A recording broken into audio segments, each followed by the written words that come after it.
la temperatura del agua y lo que es la viscosidad cinemática. Ya, más que todo, nuestros cálculos se van a basar en lo que es el caudal del diseño y el diámetro de partícula.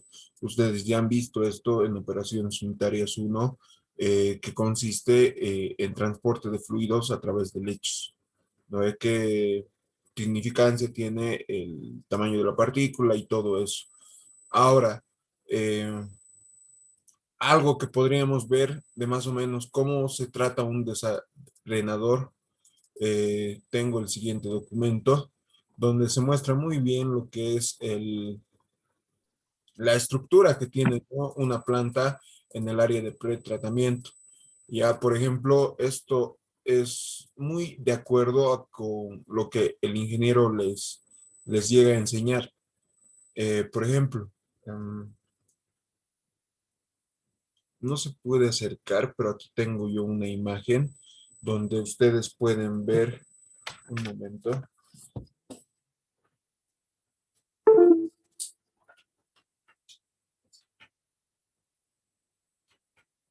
Eh, Pueden ver que en esa imagen que ustedes tienen en sus pantallas, primeramente existe un área media inclinada en esta partecita.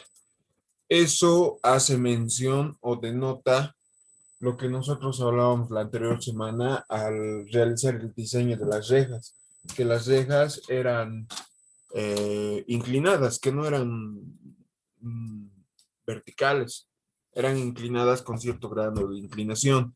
Ya, primeramente, lo que nosotros hemos diseñado en la anterior clase se basa aquí, en este primer punto, ya donde aquí eh, tendrían que estar las rejas para poder separar los primeros sólidos que se tengan de gran tamaño. Luego lo que se vendría es a un vertedero donde lo que va a ocurrir, ¿qué es? Que del canal o del diámetro que ustedes tenían en las rejas se va a expandir, ya se va a ensanchar y se va a volver algo más grande. Pero esto, por lo menos nosotros en lo que es tratamiento de aguas, siempre se va a recomendar que se trabaje con dos canales. Si ustedes pueden ver aquí, esto está cerrado.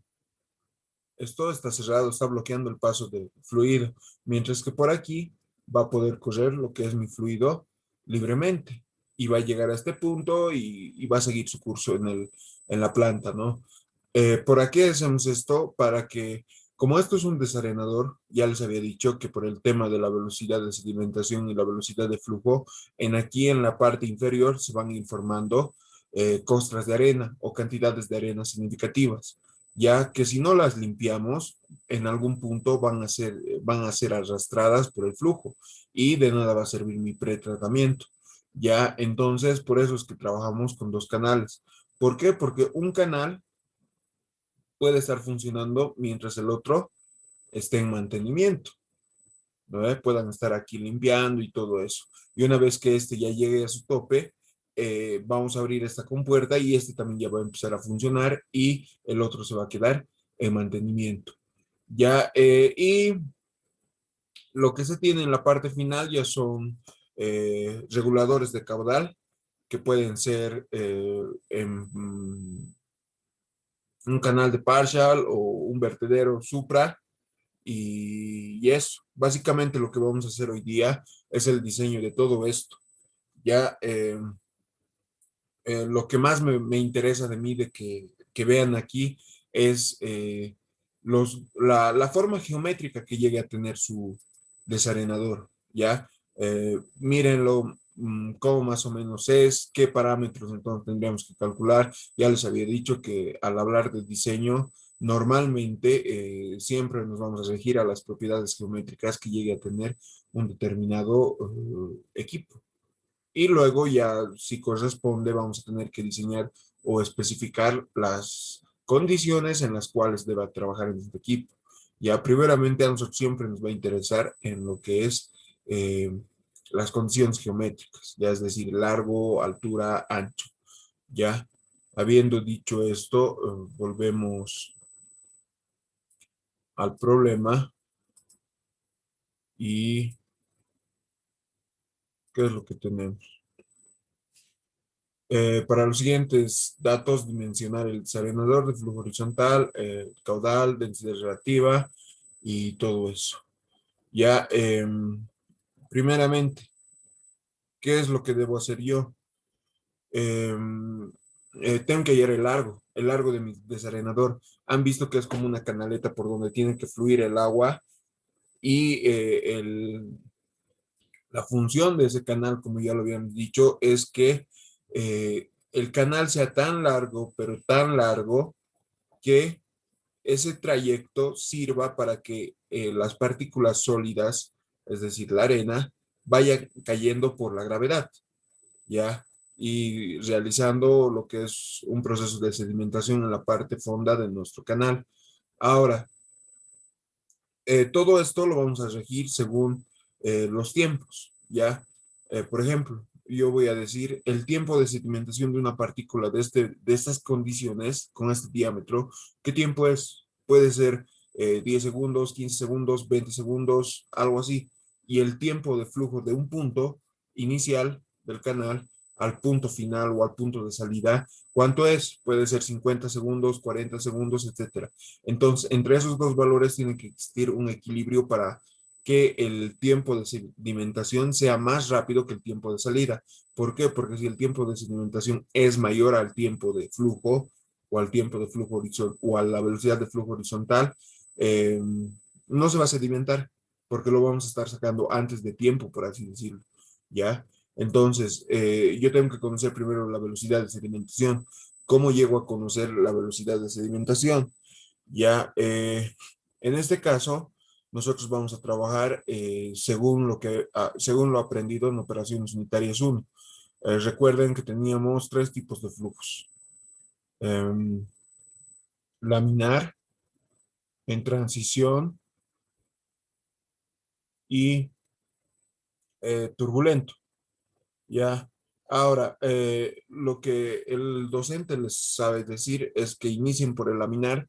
Si no es laminar, váyanse a turbulento. Y si no es turbulento, váyanse a transición, porque sería el último caso. Ya, lo que yo les recomendaría por tema de tiempo en el examen es que siempre empiecen por el de transición. Ya, el de transición va de 1 a menor a 2000. Ya. Ahora, si en el de transición no les sale en ese rango, directamente, por ejemplo, si mi Reynolds me ha salido 0,5 en mis cálculos de flujo por transición, entonces es muy probable que sea un flujo laminar. Entonces, en mi segundo cálculo o en mi segunda suposición, yo tendría que trabajar con flujo laminar.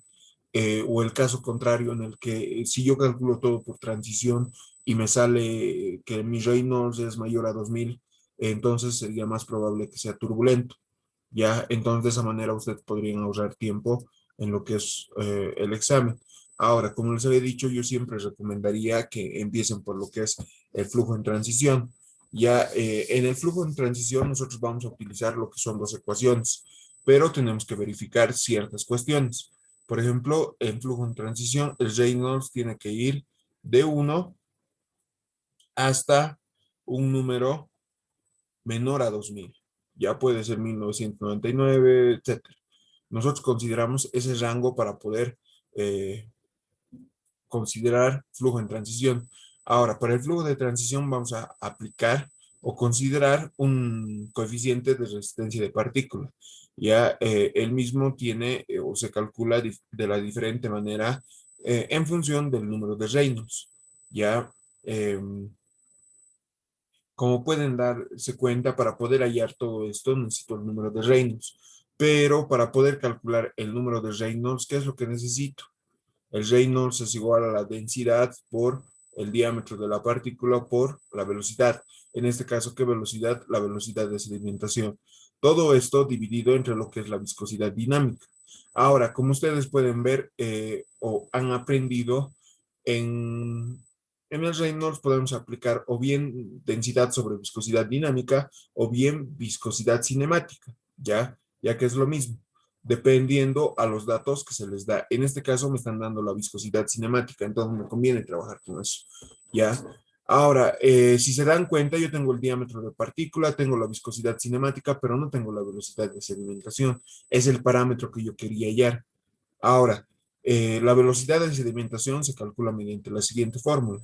La siguiente ecuación nos permitirá calcular lo que es esta variable. 4 veces la gravedad por el diámetro de la partícula por la densidad relativa menos 1. Todo esto dividido entre 3 veces el coeficiente de resistencia de partícula. Ya, ahora, yo tengo una, dos, tres ecuaciones y tengo cuántas incógnitas. Primeramente, el Reynolds es una incógnita. La velocidad de sedimentación es otra incógnita. Ya tengo dos. El coeficiente de resistencia es otra incógnita. Ya tengo tres. El Reynolds ya habíamos dicho que era una incógnita, la velocidad de sedimentación también, y todo lo que está aquí tengo, ¿no? Esto tengo de dato, tengo de dato, tengo de dato la gravedad. Ahora, como pueden ver, tengo tres ecuaciones y tengo tres incógnitas. Entonces, mi problema me resulta resolvible, porque es un sistema lineal, al parecer. Aunque no, porque aquí está en la parte de abajo lo que es el número de Reynolds. Ya, como siempre, ustedes tendrían que ubicar una ecuación y en esa ecuación reemplazar los parámetros en función de una única incógnita. Ya en este caso, no sé dónde podríamos reemplazar todo. Por ejemplo, lo que yo podría hacer en el coeficiente de resistencia de partícula, yo podría reemplazar el Reynolds. El Reynolds va a ser igual a ¿qué? Al diámetro de la partícula por la velocidad de la sedimentación dividido entre lo que es la viscosidad cinemática, más el Reynolds y todo lo mismo aquí, solo que a la raíz. ¿Ya? Y luego de esto, ¿qué podría ser? Podría reemplazar en lo que es mi tercera ecuación, porque yo tendría la velocidad de sedimentación es igual a ¿qué? A 4 veces la gravedad por el diámetro de la partícula por la densidad relativa de la arena menos 1. Ahora, todo esto dividido entre 3 veces por CD, pero CD es todo lo que ya habíamos hecho aquí arriba, es 24 dividido entre el diámetro de la partícula por la velocidad de sedimentación, dividido entre la viscosidad cinemática, más 3 veces todo esto, pero a la raíz. Ya, ahora, esto va a estar en más 0,34. ¿Ya? Y ya. Y como ustedes pueden ver, ahora yo en mi ecuación tengo solo una única incógnita, que es la velocidad de sedimentación. Ahora, esto va a depender mucho del tipo de calculadora con el cual ustedes trabajen. Si ustedes trabajan con una HP Prime, va a ser re sencillo. Si trabajan con una no, o mejor dicho, una Casio antigua, no va a estar tan sencillo, pero igual va a estar fácil. Tal vez 1 minuto de tiempo va a ser el intervalo que ustedes deberían tardar más con la otra calculadora. Ya, a ver, vamos a calcular, no sé con qué calculadora estén trabajando, si es con la HP Prime o con una sencilla, ya, pero podemos ver cómo se trabaja con lo que es eh, una, una calculadora Prime. En aquí también podemos emplear el cálculo de lo que era eh, una ecuación sencilla, o mejor dicho, una calculadora sencilla. Ya, permítanme anotarme lo que es esta ecuación que hemos desarrollado. La velocidad de sedimentación es igual a 4 veces la gravedad, diámetro de la partícula, S menos 1, todo esto dividido entre 3. Ya.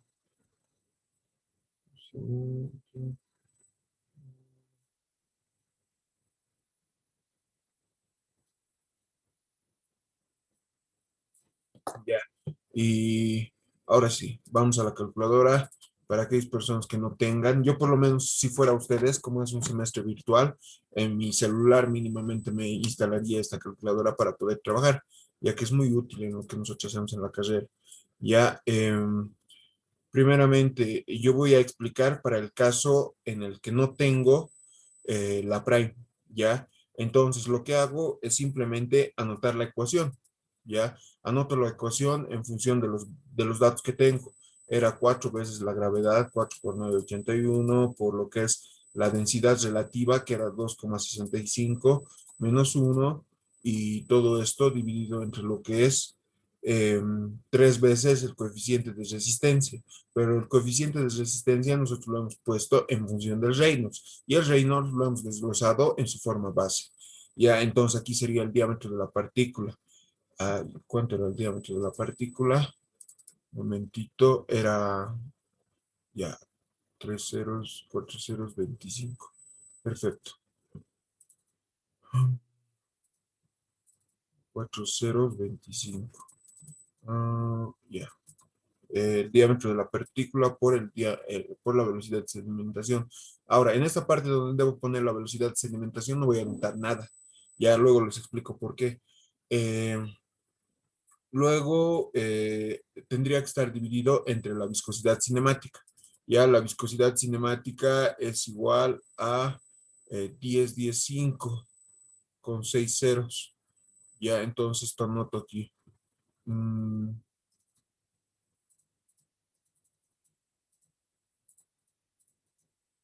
ya, pero creo que esto está en qué unidades.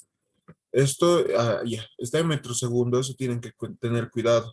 Muchas veces la viscosidad cinemática no las presentan en centímetro cuadrado más por segundo. Ya, y si utilizara eso aquí, tendría un problema de homogeneidad en mi ecuación. Ahora, 3 dividido entre lo que es la raíz del Reynolds. El Reynolds es lo mismo que tenía aquí. Ya lo que estoy haciendo es lo que ustedes deberían hacer en cualquier calculadora, incluso en una calculadora de mano de comerciante se podría hacer este cálculo. Lo único que tienen que considerar es el valor de la sedimentación. Ojo que para utilizar esto en su calculadora Casio Antigüita tiene que estar despejada una de las incógnitas. Es decir, si mi ecuación está en función a la velocidad de sedimentación y en varios puntos tengo la velocidad de sedimentación, tengo que despejar uno de esos. Ya despejado y una vez que tenga esto, lo único que voy a hacer en vez de anotar velocidad de sedimentación aquí es anotar ANS, ¿ya? ANS, ¿qué es? Es la respuesta pasada. Entonces, yo voy a ir calculando. Por ejemplo, esto es más o menos como un proceso iterativo. ¿Ya? ¿En qué aspecto? Yo tengo un valor inicial, en este caso es 220. Entonces, con ese valor que ya está grabado en el ANS, yo voy a calcular, un momento, yo voy a calcular un nuevo valor de velocidad de sedimentación, que me está saliendo en 7.81, y va a ir cambiando y voy a llegar a un punto donde se me va a hacer constante. De esta manera, ustedes pueden calcular rápidamente lo que es un proceso iterativo y, eh, y evitarse problemas, ¿no? Lo han visto, lo hemos hecho muy sencillo. Luego, la otra forma, un momento, sería, para los que tienen HP Prime, sería utilizar el solucionador ceros. Ya yo tengo aquí que anotar la ecuación igualada a cero. Ya, por ejemplo, mi ecuación es lo mismo, solo que aquí debería aparecer lo que es mi incógnita. Ya, un momento, no me quiere dar el control de esto. Ya está. Ya. Entonces, recuerden que en X va a ser mi velocidad de cimentación. Entonces, X era igual a todo esto. Pero yo tengo que anotar la ecuación igualada a cero. Entonces, el término de la derecha lo voy a llevar a la izquierda. Y ya está. Y donde estaba el término ANS, que era mi velocidad de sedimentación supuesta, yo voy a anotar X, porque es mi incógnita. Y con esto yo voy a poder resolver y ya está. Ustedes tienen en cuenta que les está saliendo el mismo resultado que con el que habíamos hallado en la calculadora. Ya, ¿por qué les explico esto con mucho detalle? Porque es la parte más trunca del problema, es la parte más difícil de hacer, por así decirlo. Ya han visto que no era nada complicado, entonces ustedes pueden hacerlo de una u otra manera de acuerdo a las posibilidades de su calculadora. Ya, entonces, de todo lo que habíamos hecho, nosotros han visto que esto era 7.125 metros. Sí, disculpe que lo interrumpa. Dime. El diámetro de la partícula creo que no lo puso en la ecuación. No, sí lo he puesto. Aquí está. Creo, ¿no? Sí, aquí está. No ve, porque solo en el Reynolds tendría que aparecer. Luego no aparece en lo que es la... En el numerador, dentro de la raíz Cierto, cuadrada. cierto, cierto, cierto, cierto, cierto. Ya, ya se me hacía extraño porque si ustedes se dan cuenta, la velocidad es un valor muy grande, porque la anterior clase les había dicho que no tienen que ser valores muy grandes porque se empieza a haber arrastre de la arena y todos mis cálculos ya no sirven, por así decirlo. Ya, y eso, yo estaba diciendo, ¿por qué me está saliendo muy grande? Pero bueno, si es lo que he calculado, debe estar bien. ¿Ya? Y a usted una pregunta, la densidad relativa de la arena, ¿no tendríamos que convertir a metros cúbicos? Porque está gramos sobre centímetro cúbico. Ah, no, porque en la ecuación que nosotros tenemos aquí, en esto, en S-1, si ustedes se dan cuenta, el uno es densidad relativa, el S es densidad relativa. La densidad relativa no tiene unidades. Es decir, ha sido un error de typeo en aquí, donde no debería tener unidades, porque es densidad relativa. Ya muy diferente sería si me dicen la densidad de la arena es 2,65. Ya, pero como me están dando datos de densidad relativa, no aplica. Ya no tendría que tener unidades. Es decir, este S-1 tendría que ser un número dimensional. Ya, está bien así. Entonces esto corregimos y esto va a ser ah, 0,037. Ya, ya. Y ya estaría. Ese sería mi resultado. Con esto hallo el coeficiente de resistencia. em, y procedería a lo que es el cálculo de la otra velocidad. Ya recuerden que teníamos el canal por donde estaba yendo el fluido. La velocidad que hemos calculado es la velocidad de caída y la velocidad que vamos a calcular ahora es la velocidad que comúnmente nosotros calcularíamos. ¿Ya? Es decir, ¿se acuerdan que aplicábamos la ecuación de la continuidad en la cual decíamos que velocidad es igual a caudal sobre área, ¿no ve? Eso se da en los casos transversales. Ahora, el caudal, ¿cuánto va a ser? ¿Cómo lo vamos a considerar? ¿Tenemos de dato, no tenemos de dato o qué tenemos que hacer? Sí tenemos de dato, es 0,2. Ya es 0,2 metros cúbicos hora. Ahora, el área, ¿qué vamos a hacer con el área? Segundos es auxi. Ah, segundos. Ya, perfecto. Listo. Ahora, ¿qué vamos a hacer con el área? El área es lo que habíamos visto en la imagen, ¿no? Va a ser la base del, del canal por lo que es la altura. Pero recuerden que nosotros estamos hallando eso. Entonces, nuestra incógnita debería ser el área y no así la velocidad. Ahora, la velocidad normalmente se calcula en función del diámetro de la partícula. Ya ustedes ya han debido revisar esto con el docente, que la velocidad horizontal o la velocidad de flujo va a ser igual a un coeficiente por la raíz de mi diámetro de partícula, pero en milímetros, ¿ya? Eh, el diámetro de la partícula debe estar en milímetros y lo que concierne a esta velocidad les va a salir el resultado en centímetros por segundo, ¿ya? Y eso. Ahora, yo tengo que ir a lo que es el cuadro 4.4 y según eso, regirme en lo que es el coeficiente A, porque el coeficiente A va a variar en función de lo que es el, el tamaño de partícula. Ya no es lo mismo para, por así decirlo, para tamaños gruesos mayores a un diámetro que para temas de arenas muy finas menores a 0,1 diámetro. Ya como nuestro diámetro de partículas se encuentra en este rango, el coeficiente A va a ser, o va a adoptar un valor de 44. Ya, entonces con eso yo voy a poder hallar lo que es mi velocidad horizontal. Ya, entonces va a ser, mm, a mí me está saliendo 22 centímetros por segundo. No sé si a alguien más le salga lo mismo o tal vez yo he cometido un error al calcular. Me pueden decir, los escucho.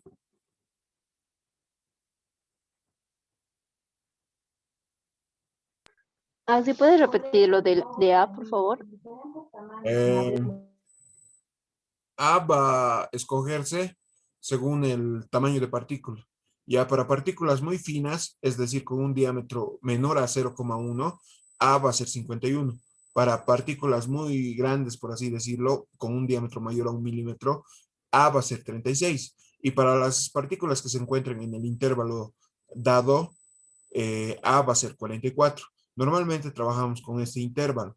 Ya, por ejemplo, en este caso yo estoy trabajando con 0,25 milímetros. Ya, si ustedes transforman, ¿no?, el diámetro de la partícula a lo que es milímetros. Ya, y en esta ecuación lo que tienen que aplicar es A va a ser el valor que saquen de la tabla, pero el diámetro de partícula tiene que estar en milímetros. Ya, y con eso van a hallar lo que es la velocidad horizontal, pero esta velocidad horizontal calculada va a estar en centímetros por segundo. Ahora, tienen que transformar obviamente a lo que es metros por segundo. Ya, yo pienso que con eso ya está, ¿no?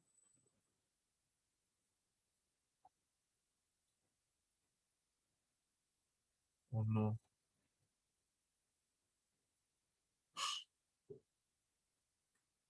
Ya. Está bien, ¿no? Sí, Auxi. Ya, Sí, sí, ese es su favor. ya, continuando. Normalmente, en este tipo de problemas, pueden darles hasta tres caudales, es decir, caudal máximo, mínimo y medio. Ya, como les he dicho en la anterior clase, por temas de seguridad siempre se trabaja con lo que es el caudal máximo. Ya, en este caso, nosotros podríamos considerar que nuestro caudal máximo, incluso nos especifica, ¿no? Que es 0,2 metros cúbicos por segundo. Entonces, esto va a ser 0,2 metros cúbicos por segundo dividido entre la velocidad horizontal, que va a ser 0,222 metros por segundo. Ya, entonces de aquí yo voy a poder sacar lo que es el área. Y por lo menos a mí me está saliendo 0,91 metros cuadrados. Ya, ahora, en aquí, este área va a ser igual a ¿qué? Va a ser igual a una base por una altura. Ya, ahora, ¿cuánto va a ser esta base? ¿Cuánto va a ser mi altura? ¿Qué debería suponerme? Eh, ¿O qué debería hacer? Ya, mucho ojo con que ustedes tienen aquí un valor que les dice ancho del canal. Ya, esto es, esto no es lo que estamos anotando. Vamos a decir que la base va a ser solo una B por H. Ya. Ahora, la anterior clase les había dicho que no se haga mucho problema en este tipo de cálculos, que para primer valor pueden decir que base y altura son iguales y con eso pueden empezar a calcular y eso. Pero en este caso, recuerden ustedes que em, queda menos de un minuto, chicos. Lo que voy a hacer es